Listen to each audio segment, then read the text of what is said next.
Buenas tardes a todos. Me llamo Cristina Gutiérrez. Soy estudiante de Traducción e Interpretación en la Universidad Autónoma de Madrid. Este vídeo pertenece al programa de Traductología. Pertenezco al grupo 3 junto a Claudia Guzmán, Carmen Jiménez, Antonella Jiménez, María López, María Miño y Andrea Maestro. En esta ocasión voy a hablar sobre Jacobson y los precursores de la tipología de la traducción.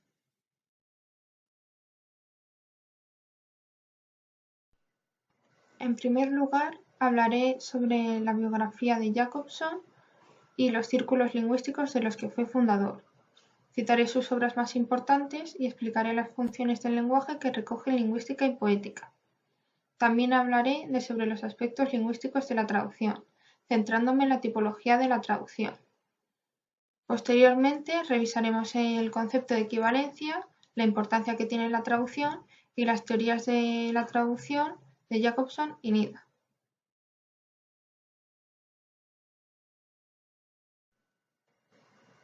Roman Jacobson fue uno de los lingüistas más importantes del siglo XX. Nació en 1896, en Moscú, Rusia. Se especializó en lingüística comparada y filología eslava en la Universidad Estatal de Moscú. Está considerado el fundador de la lingüística y de la fonología, y fue uno de los precursores del estructuralismo del lenguaje. También fue pionero en la aplicación de la sintaxis y la morfología al estudio de la semántica. En 1915 fundó el Círculo Lingüístico de Moscú. Allí intervino activamente en el arte y la poesía de vanguardia. El movimiento se consolidó en toda Rusia y de allí surgió lo que posteriormente se conocería como el formalismo ruso. En esta época conoció a Trubetskoy, con quien desarrolló técnicas para el análisis de los sistemas de sonido en los idiomas e inauguraron la disciplina de la fonología. En 1917 fundó la Sociedad para el Estudio del Lenguaje Poético de Leningrado, donde trabajó sobre nuevas teorías literarias dentro del formalismo ruso. El formalismo fue un movimiento intelectual cuyo fin era el estudio científico de la literatura y la esencia de toda obra literaria desde un enfoque diacrónico. Jacobson, influenciado por Saussure, desarrolló un enfoque sincrónico centrado en la forma en que la estructura del lenguaje cumplía su función básica para comunicar información entre los hablantes. En 1926 fue cofundador de la Escuela de Praga. Junto a Matesius, Trubetskoy, Bellick y Mukarovsky, profundizó en la teoría de la estructura y la función del lenguaje que estaba basada en una jerarquía marcada de rasgos distintivos. También fue fundador del Círculo Lingüístico de Nueva York junto a Martinem, Lévi-Strauss y Suárez en 1969. Impartió clases como profesor en numerosas y prestigiosas universidades de todo el mundo. En 1941 se trasladó a Nueva York, donde trabajó en la École Libre des Hautes Études.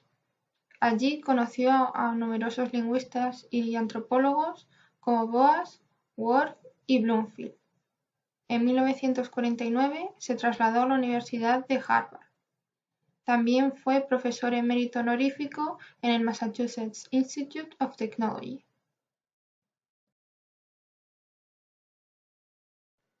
La obra de Jacobson es muy amplia y abarca varias disciplinas.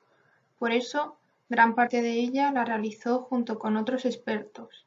Entre sus obras destacan sobre la teoría de las afinidades fonológicas entre las lenguas, lenguaje infantil, afasia y leyes fonéticas generales, fundamentos del lenguaje y la forma sonora de la lengua. Sus estudios más importantes sobre lingüística están recopilados en Ensayos de lingüística general. Jacobson completa el modelo de comunicación de Bühler. Define un nuevo modelo de comunicación sobre los factores de la comunicación y las funciones del lenguaje, que publica por primera vez en Lingüística y Poética. En esta obra establece que los factores del lenguaje son el contexto, el emisor, el receptor, el mensaje, el código y el canal. Cada factor tiene asignada una función. La función emotiva se centra en el emisor, que expresa sus emociones, sentimientos y estados de ánimo. La función conativa hace referencia al receptor, que debe responder a los requerimientos del emisor. La función referencial se enfoca en el contexto entendido como referente y se ocupa del contenido informativo del mensaje sin hacer valoraciones. La función metalingüística utiliza el contexto social y se enfoca en el código. Se manifiesta cuando se utiliza la lengua, es decir, el código, como instrumento para interpretar o reflexionar sobre la propia lengua. Por ejemplo, la palabra mesa tiene 4 letras. La función fática está orientada al canal. Su finalidad es mantener, interrumpir o afirmar la comunicación entre el emisor y el receptor. La función poética está orientada al mensaje y busca producir un sentimiento o efecto especial en el destinatario mediante las modulaciones expresivas.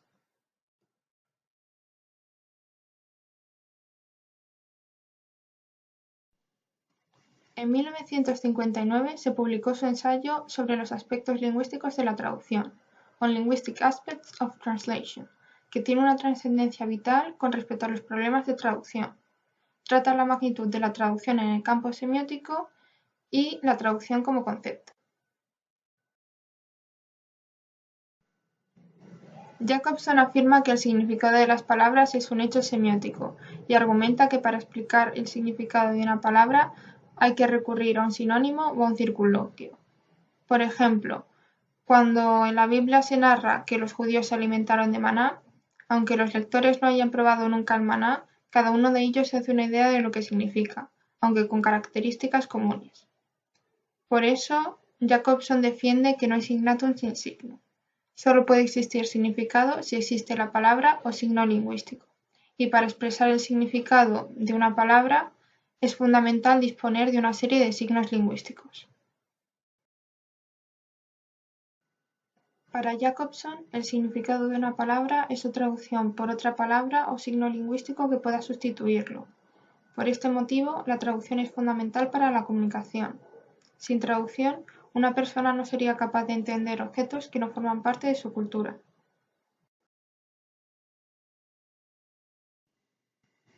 Jacobson propone una revolución conceptual en la que los estudios de traducción se convierten en el centro de la lingüística.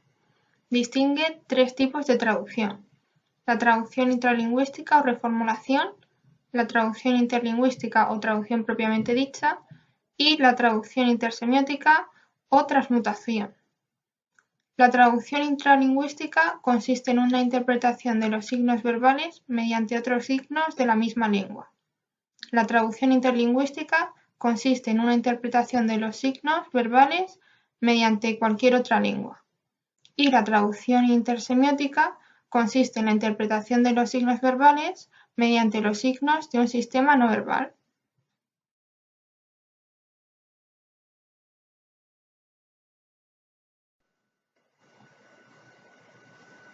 En la traducción intralingüística se suele recurrir a un sinónimo o a un circunloquio.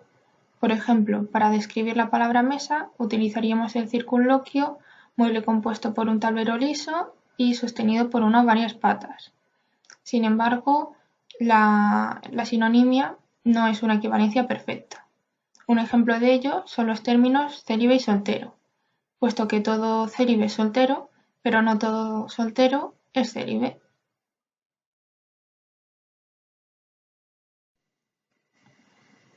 Según Jacobson, la capacidad de hablar un idioma implica la capacidad de hablar sobre dicho idioma. Por esta razón, cualquier persona puede hablar de lo que intenta expresar, ajustando, si es necesario, el vocabulario, el suyo o el del interlocutor para que se produzca la comunicación.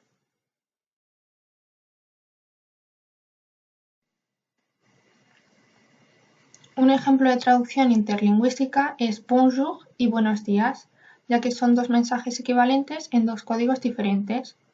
Cuando en 2 idiomas no existen términos equivalentes que abarquen el mismo campo semántico, se sustituyen los mensajes del texto origen por otros mensajes completos del texto meta. Según Jacobson, la equivalencia en la diferencia es la clave de la lingüística y del lenguaje.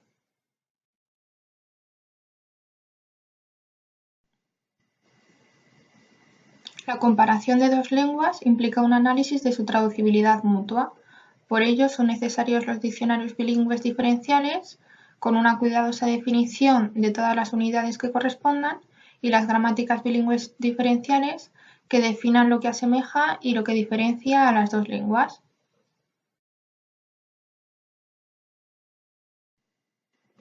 Para explicar el significado de una expresión es necesario hacer una interpretación, que será distinta dependiendo de quién la haga. Por eso hay múltiples versiones posibles. En caso de que no exista terminología, esta se puede adaptar o ampliar mediante la utilización de calcos semánticos, neologismos, circunloquios o préstamos.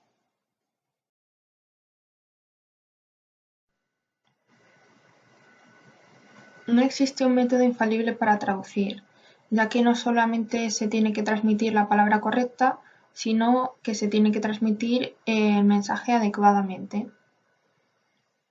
Es difícil ser fieles al original cuando se traduce a una lengua en la que existe una categoría gramatical que no existe en la lengua de partida. Por eso, cuanto más contexto tengamos en el mensaje, menor pérdida de información se producirá.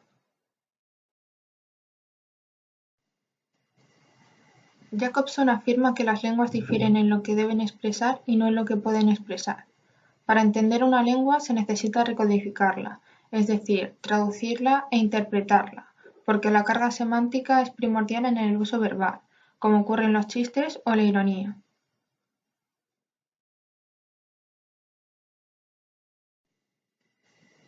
En la traducción intersemiótica se utilizan signos de un sistema no verbal para interpretar signos verbales. Un claro ejemplo es el grupo escultórico Apolo y Dafne. En él, Bernini traduce con gran precisión la fábula recogida en la obra Metamorfosis de Ovidio.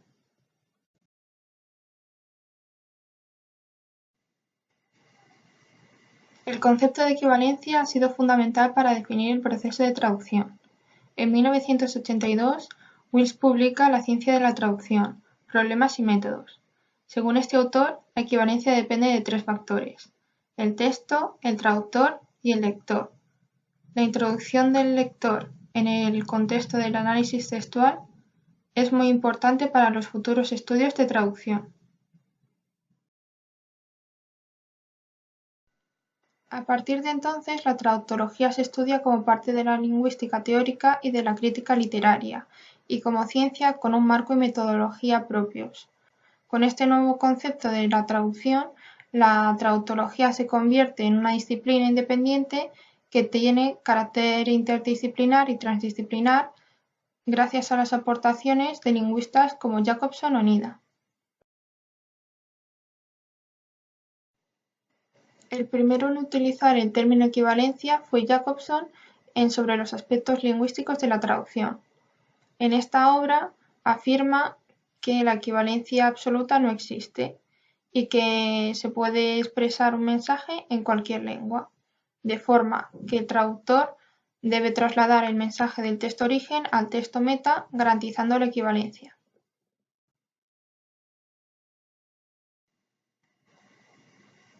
Nida fue el verdadero precursor de la traductología como disciplina. En su obra Hacia una ciencia de la traducción, desarrolló un enfoque comunicativo sobre la traducción. Distingue entre la equivalencia formal, que se relaciona con el texto origen y corresponde a una traducción literal, y la equivalencia dinámica, que se acerca más a la cultura meta y corresponde a la traducción libre.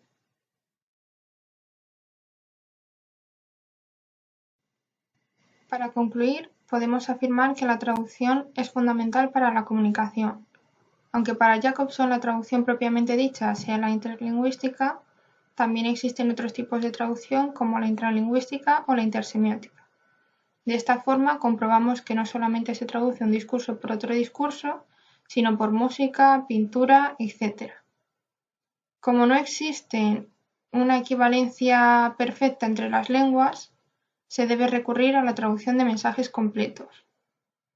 Algunos autores que destacan por sus teorías de la traducción y su tipología son Jacobson y Nida. Hoy en día continúa el dilema entre la traducción literal y la traducción libre. Normalmente se traduce respetando el sentido del texto y a veces hay que compaginar la traducción literal con la traducción libre para ser fieles al original. Muchas gracias, espero que os haya gustado el vídeo y nos vemos en el próximo.